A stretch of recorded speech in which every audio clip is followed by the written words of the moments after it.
Hi, this is Julie Murphy with Arizona Farm Bureau.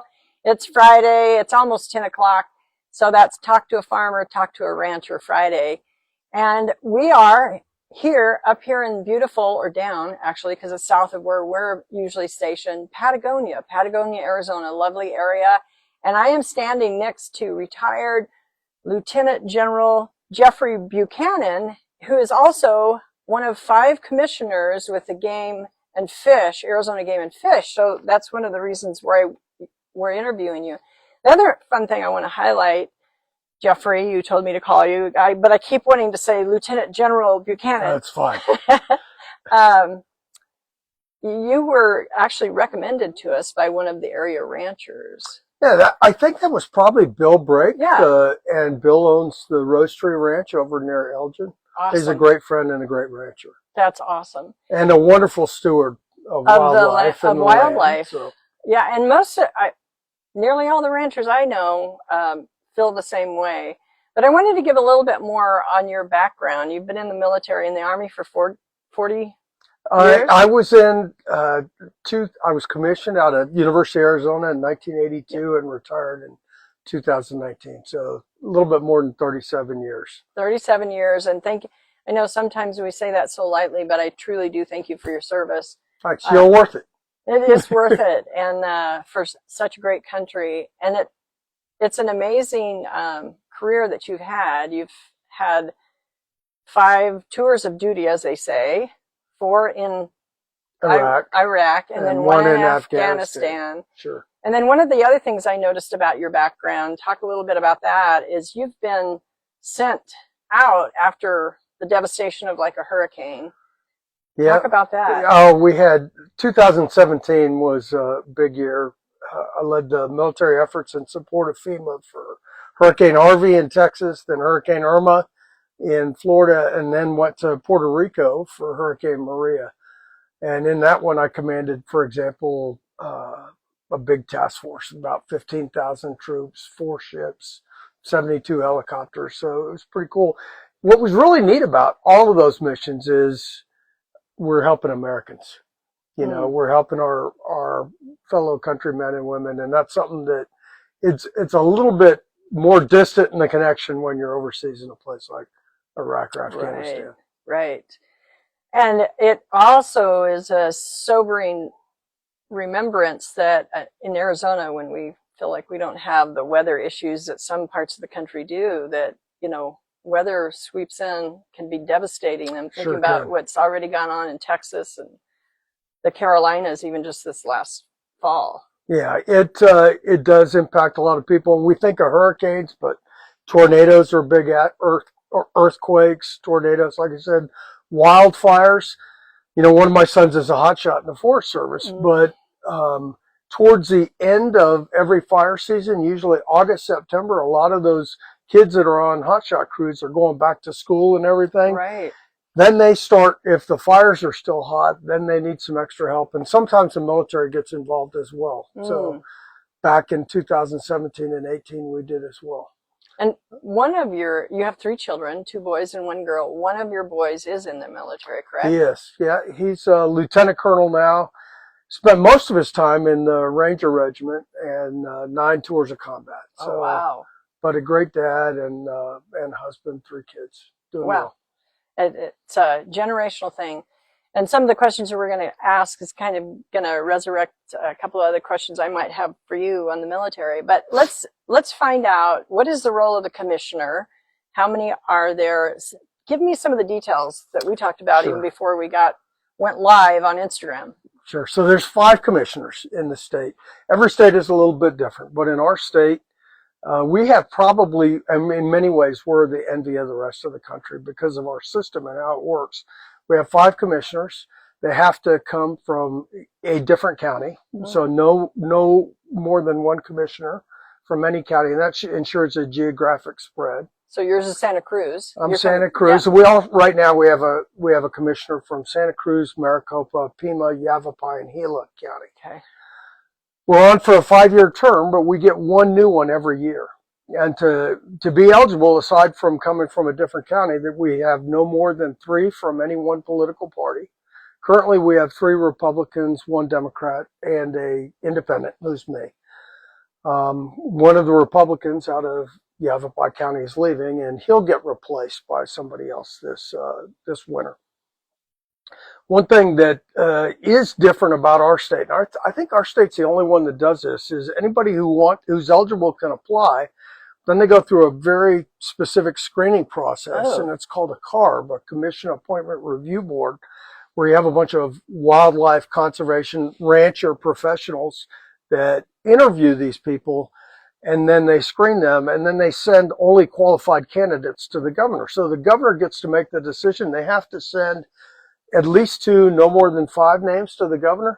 But this keeps just, political cronies or somebody who doesn't know anything about conservation or wildlife management out of the eligible pool. Kind of separates that because of the board that reviews eligible commissioners. Way cool. And so that was getting selected. And you did ask me, I won't go into all the details, but essentially we make all the large decisions about the Game and Fish Department, who's got a tremendous mission, tremendous set of employees. On the commission, we have only 1 employee, and that's a director of the Game and Fish, Tom Finley, who I will be interviewing the end of January. Tom runs the department, has more than 600 people, I think 630 or so people in the department, and they're responsible for managing all the wildlife in the state, more than 820 species of, mammals, birds, reptiles, amphibians, etc. And also we do all the hunting and fishing regulations. Once a month, we'll have a commission meeting, and we'll deal with people who have violated the law and potentially assess civil penalties or revoke licenses, these kinds of things as well. So there's kind of a policing role to being a commissioner. But it's not central to it, because I understand that you guys even assess the numbers of those species that we can hunt, right? Sure do. Yeah, so we follow what's called the North American model of wildlife conservation. There's 7 tenets, but one of the ones that you're hitting on is that all of our decisions are based on scientific principles. So we are very closely monitoring all the populations in the state. And, sometimes when this includes like an endangered species like Mexican wolves or yellow-billed cuckoo, but also our game animals and fish. And based on that, we establish season dates, bag limits, very closely managed. I'll just give you one quick example. So mountain lions, I know people understand that we have mountain lions in the state, but a lot of people probably don't think we have that many because you never see them. Cats are really good at not being seen. They see you, though. Trust me. Which is kind of scary. But in southeastern Arizona, we have probably the largest concentration of mountain lions in the state. And we are in close contact with what their population looks like. The mountain lion population here in Arizona is actually very stable, maybe slightly increasing. The bear population has been increasing over the last couple of years. And then based on that and our monitoring of the population, because we track them, we have a lot of cats collared. We're watching what happens with the population and what they're feeding on and everything. But we establish limits in each area with what we can kill. And the key thing for us is to what we're really watching is females, because when you see a mountain lion, if you kill a mountain lion, you may not know if it's a male or female until you walk up on it. But based on that, we make decisions about the maximum number of females that can be killed out of any area so that we can keep the population stable and healthy. Right. Can I ask you what, if you happen to know off the top of your head, you may not, but what is our population of mountain lions in Arizona as of? The actual number? Yeah. I don't know. It's several thousand though. Oh, really? Oh yeah. Oh yeah. Oh wow. No, we have, and we also have occasional, as you probably read about, jaguars, ocelots. Yes. Of course, many bobcats. People, but a mountain lion is a apex predator. Yeah. This is just an interesting fact. People probably wouldn't understand this, but right now we're doing a bobcat mortality study, and I may not be exactly right on the numbers, but pretty close. I think we had 54 collared bobcats die last year. Whoa. And some of them were accidents on a road or taken by hunters or trappers. But half, I think it was 27 of 54 bobcats, were killed and eaten by mountain lions. Wow. Yeah. So this is a serious predator. Right. Very, like you said, at the apex. So interesting. And just kind of for station identification, this is Julie Murphy with Arizona Farm Bureau. We're on Talk to a Farmer Friday because it's Friday, and I have the privilege of interviewing Jeffrey Buchanan, a retired military man and now one of our Arizona commissioners of the 5 that you guys always have in commissioned to be commissioners. So very exciting. One of the questions I want to ask, and I even want to say this because I'm pulling this right off the website, the Arizona Game and Fish Department is a state agency of Arizona tasked with conserving, enhancing, and restoring Arizona's diverse wildlife resources and habitats through protection and management programs, which again is part of that role as a commissioner. So based on this mission, talk about, from the Arizona Game and Fish's perspective, what is the value of hunting in our state, especially for those avid hunters around the country and certainly here in Arizona? Sure. Well, there's a lot of different values, but one is, and one of the things that we're most concerned about is keeping populations healthy. And because hunting is regulated, very well controlled here, and how we manage the population, the hunters we control the number of animals taken, and so we only allow hunters to take what would be the excess of the population to keep the, every year we're going to figure out some animals are going to die of disease, old age, maybe accidents, these kinds of things. Predation, like you were talking. Exactly, with mountain lions. And so then based on that, we have goals for what is a healthy, stable population. And then the excess is what we can allow somebody to, X number of bull elk tags in this particular area or whatever. So the first role that hunters do is help us keep populations healthy and stable. You may not know this, but the Arizona Game and Fish Department gets $0 from our general tax fund. So we're funded almost entirely by sportsmen and women, hunters, anglers, through license sales, through tag sales. But our country was also unique back in the 1930s, 1937. There was an act passed. It's called the Pittman-Robertson Act, which establishes a federal excise tax on all arms, ammunition, archery equipment, binoculars. That all goes to the federal government, and it's redistributed to the states for wildlife management. And there's a similar one for fishing tackle. So funding the department is another really important role that hunters bring. They also serve as sensors, and they help us figure out what's going on in the environment, just through reports. Of course, reports of violations, which we get. Many of the violators are actually caught through Operation Game Thief, which is a 24/7 toll-free number you can call in Arizona to report a wildlife violation. They help us with that. They help us understand what's going on in the land, and they just get out there. We've got such a wonderful state with so many diverse wildlife species. This area right here in Patagonia, we have the highest diversity of wildlife what's called the highest biodiversity, plant and animal species of anywhere in the continental United States. Really? If you look at, we made it to Patagonia today. If you look at the eastern United States, one species of hummingbird.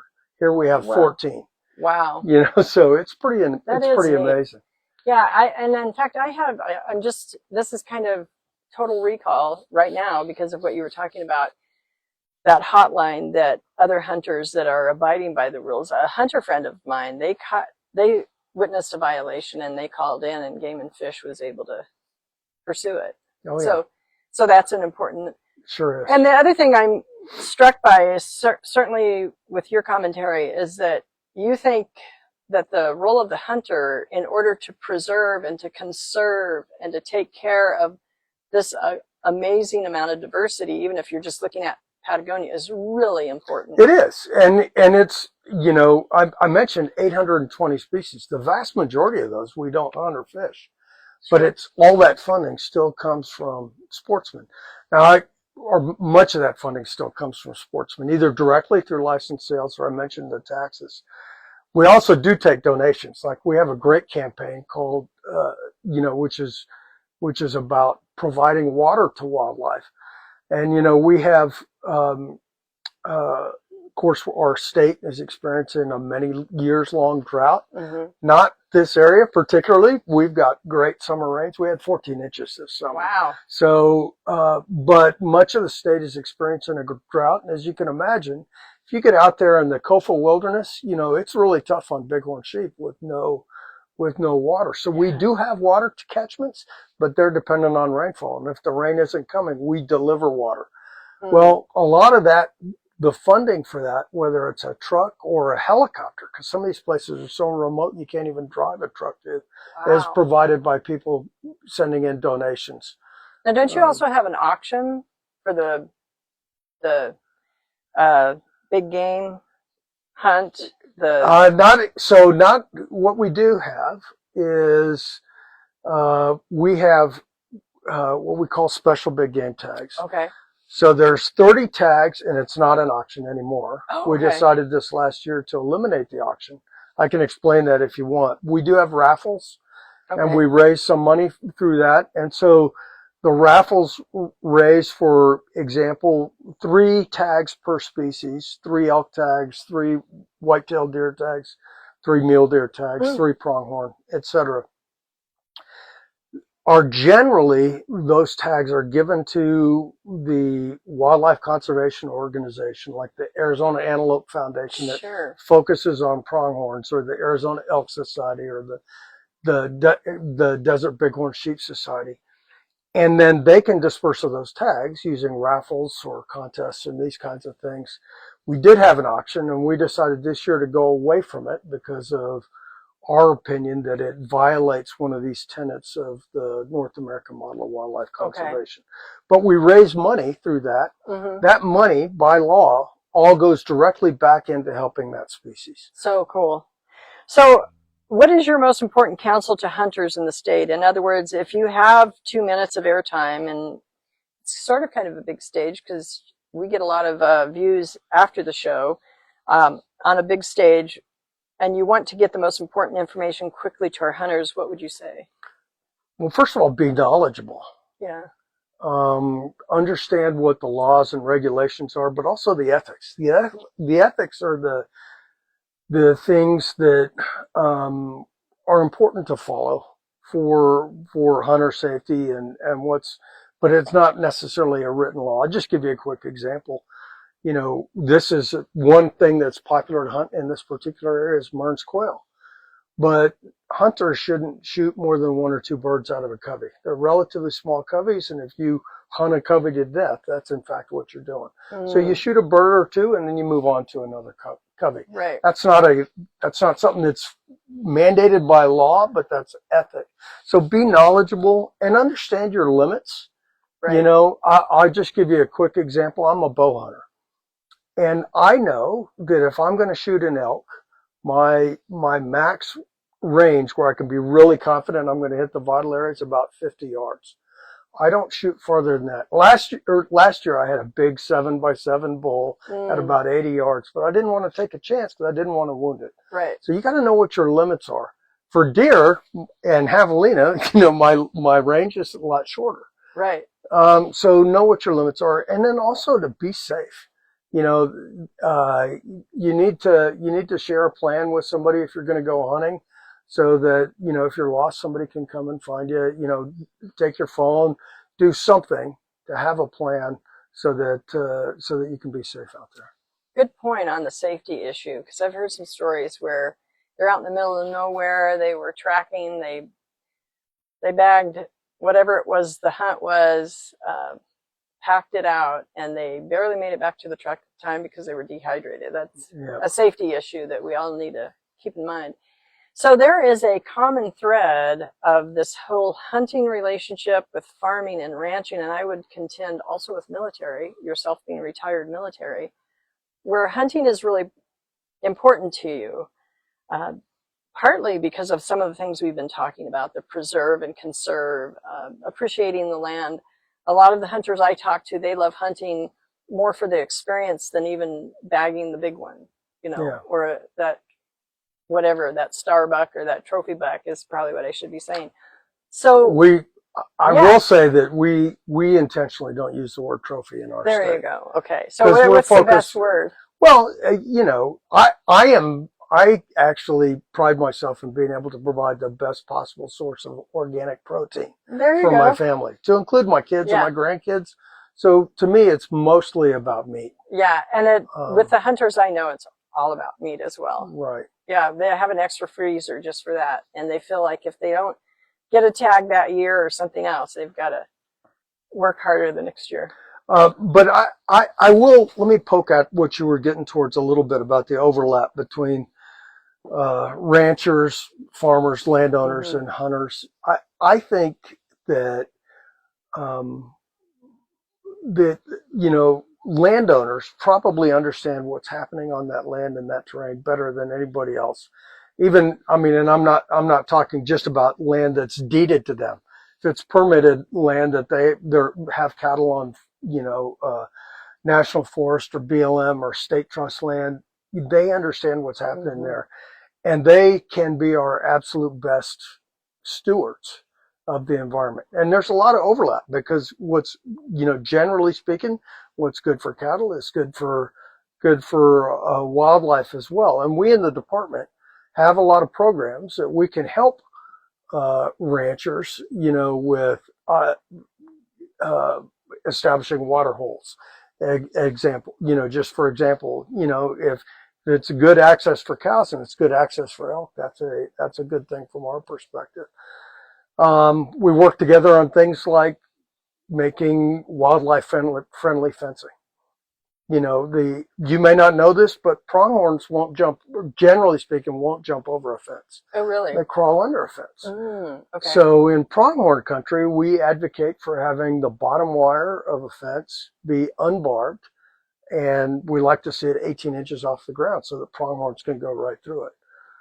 Deer and elk are going to go over the fence. Yeah. So it's just but understanding some of that, our ranchers do that. They're great partners, and they help us in so many ways, managing the entire ecosystem so it's good for livestock and good for wildlife. Makes so much sense. That's so neat to hear.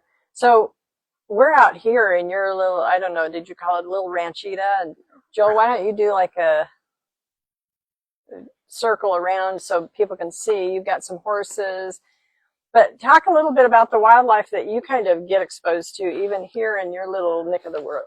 Well, certainly mountain lions, bobcats, right. Bear. We have a lot of deer that come in here. Whitetails right here. You got to go probably 2 miles from here before you see mule deer. Okay. But they're in the area, and a lot of javelina. We have 2 species of quail right here that come in and out of the yard: Mearns quail and Gamble's quail. Scale quail are more out in the grasslands a little bit because we're tucked in here and with mesquite and oak trees. I love that rock formation that goes, is that like how many feet in the air? Oh, that's probably 50 feet. Yeah. But I've got anchors up there so that I can teach the grandkids how to rappel. Love it. Yeah. And you earlier had said about the Mearns quail, a covey. It's kind of like their little clan, right? Is. Right. Yeah. So, and I had never heard that. So a lot of this has to do with the ethics and understanding the wildlife. So in your process of hunting, you understand, and so many of the hunters that I know, especially my rancher hunters, they understand like the life cycle of some of this wildlife. And I think it's probably way to their benefit. Sure. And, I'll just give you an example of one of my latest kicks. So way back in college, I majored in wildlife ecology. I had a single class in soil science. We know so much more now about soil health and the criticality of keeping the microbes alive in the soil and how can you do that. And so because I'm not a real rancher, I'm not a rancher at all. I'm not raising livestock for money, but I do have horse pastures. And so I get to play with some of these things that I'm learning from ranchers about how to keep the soil healthy so that we can bring back native grasses, so that and rotating the horses on different pastures. And I got a vibe that you've like gone this. out on, I don't know if you've gone out on drives, but you've certainly been on horseback with some of the ranchers in the area. Sure. Yeah. And, one of my roles, I'm a ranch liaison for the Santa Cruz County Sheriff's Department. And it has a couple of different facets. One, for the Sheriff's Department, I'm keeping, and it's an extra set of eyes and ears out, whether I'm patrolling on foot or in a vehicle or on a horseback. But also with the ranchers, it's an opportunity certainly to help them with law enforcement needs. But more often than not, I'll ride a fence line and look for if there's, a break in the fence, or I'm looking for a set of cows, or helping to fix a generator, whatever the case may be. That is so cool. So for the uninitiated, there's always going to be those that they think the whole idea of hunting shouldn't be in the mix. And yet you've just highlighted a whole lot of points about why they're critical to the whole wildlife management and conserve aspects of it. And you kind of alluded to some of this too, but there are those that still have concerns about animal welfare. Why do we hunt? Do they at least use the meat? Most hunters I know do. In fact, we're required by state law for all our big game animals in this state. It's against the law to leave meat. Oh, good. So, even mountain lion, bear, you're required to harvest all the meat. You're not required to eat it, but, you could share it with neighbors or whatever. Yeah. But we have revoked licenses of people who've taken only some choice cuts and left the rest of the meat there to rot. That's crazy. That's terribly wasteful. It's disrespectful to the animals, and we'll hold you accountable. Good. I didn't realize that, but by law, you have to harvest the meat. So what's a favorite memorable hunt?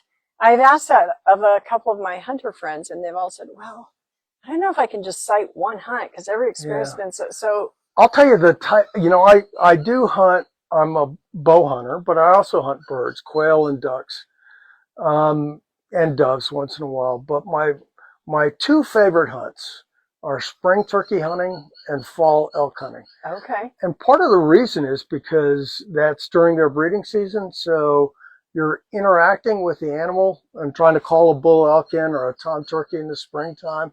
It's just a lot of fun. It's a lot of excitement. It takes some skill. So there's more of a challenge for you. It's very much a challenge, especially, out of all the many turkeys I've shot over the years, I've only ever shot one with a bow.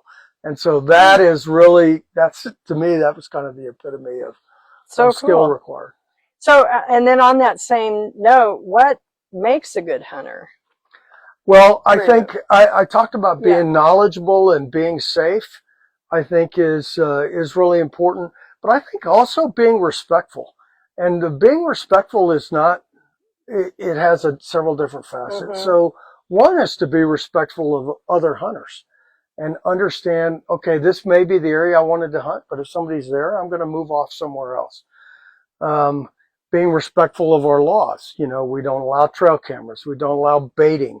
Some states do, so understanding that. Being respectful of the wildlife is really important as well. Treating the wildlife with respect, and understand that if you're going to take a life, you need to make it worthwhile. You need to make it count. You don't take a shot where you might have the opportunity to wound something and not kill it. Again, this is about learning your limits. But then also being respectful of the landowners and the land managers. Right. I talk to hunters a lot, especially here. You might be on Forest Service land, but there's probably a rancher who has a permit to graze cattle there. If you come up on a gate, and the gate's shut, you can go through the gate, but you need to shut the gate.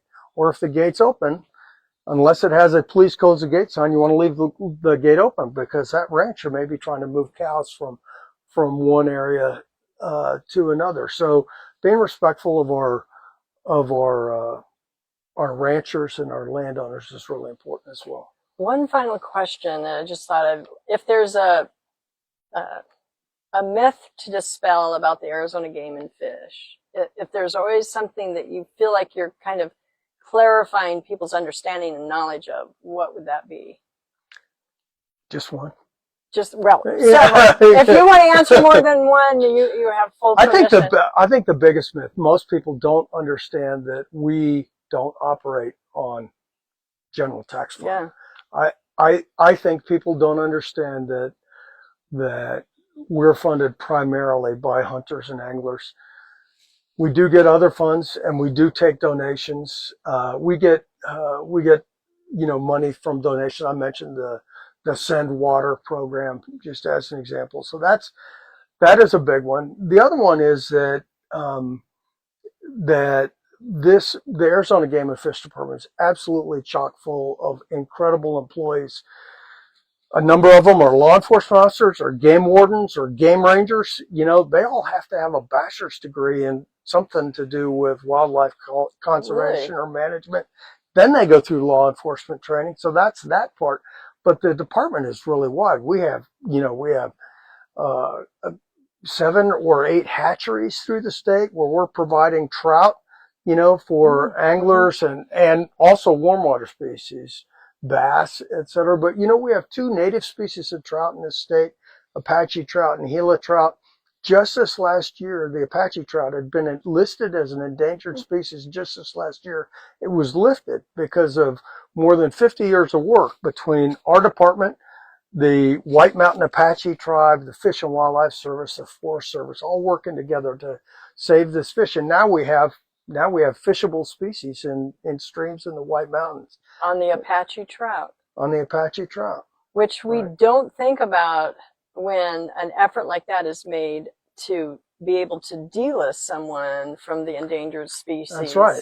It's a lot of hard work to get this species to rebound and have a very stable population to the point where we can fish them again. So I think those are all really important points. But we have incredible employees. We have a research department. It's a great place to work. So this is something else. I ask people in our state, get involved.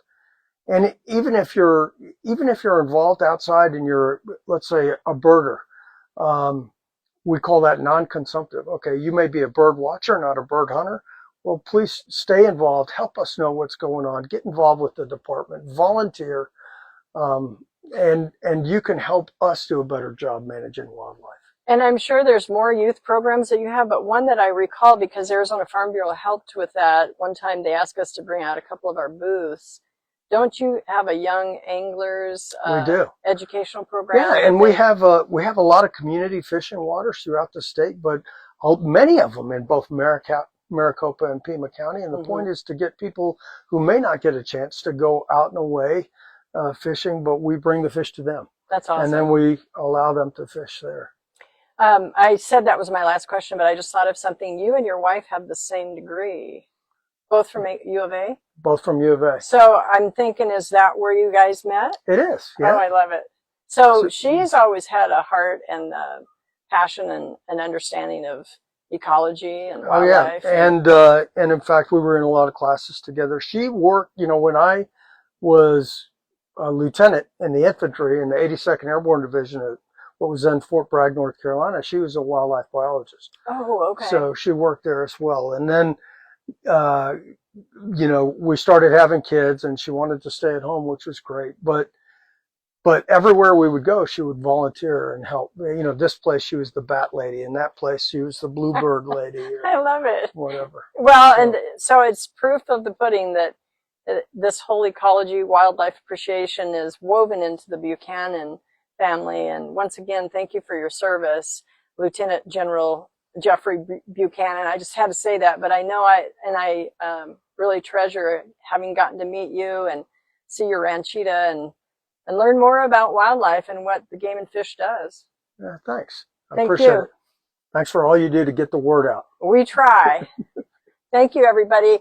We're going to be probably taking a 3-week break because of the holidays, but we'll see you in January.